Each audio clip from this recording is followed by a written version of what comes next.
Israel যেমন বাইতুল আকসার উপর আক্রমণ করছে, তুমি বাংলাদেশে থেকে মুসলমান পরিচয় দিয়ে আহলে হাদিস মসজিদ ভেঙে দিচ্ছ।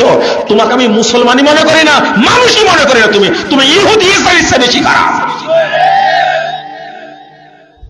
তোমার ঈমান আছে? তুমি কার চিন্তা করো? ওই ভাবনা ভাবার দরকার নাই। আহলে হাদিস মসজিদে হামলা হয়েছে, মসজিদ তৈরি হবে, কয়দিন হামলা করবে তুমি?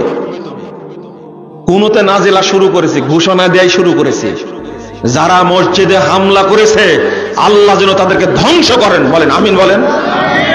আমাদের জনবল নাই, অর্থবল নাই, অস্ত্রবল নাই, তবে আমাদের আল্লাহ আছেন।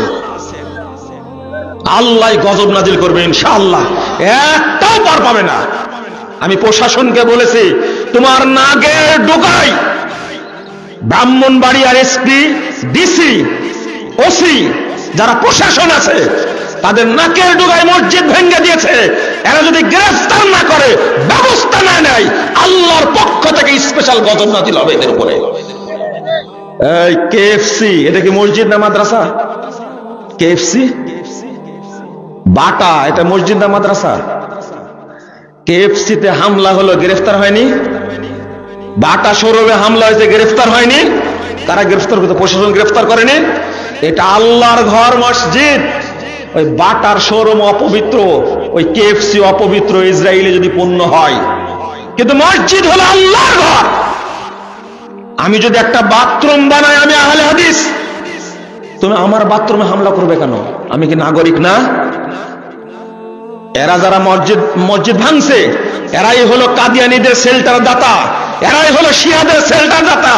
বাংলাদেশে সিনেমা হল আছে, বাংলাদেশে শিয়া মসজিদ আছে, বাংলাদেশে কাদিয়ানী মসজিদ আছে, বাংলাদেশে বেশ্যালয় আছে। এদের বিরুদ্ধে এদের কোনো বক্তব্য নাই, এদের বিরুদ্ধে তাদের কোনো আলোচনা নাই। আলোচনা হলো আহলে হাদিস মসজিদ ভেঙে দিতে। এদেরকে আল্লাহকে ছেড়ে দেবে মনে করছেন?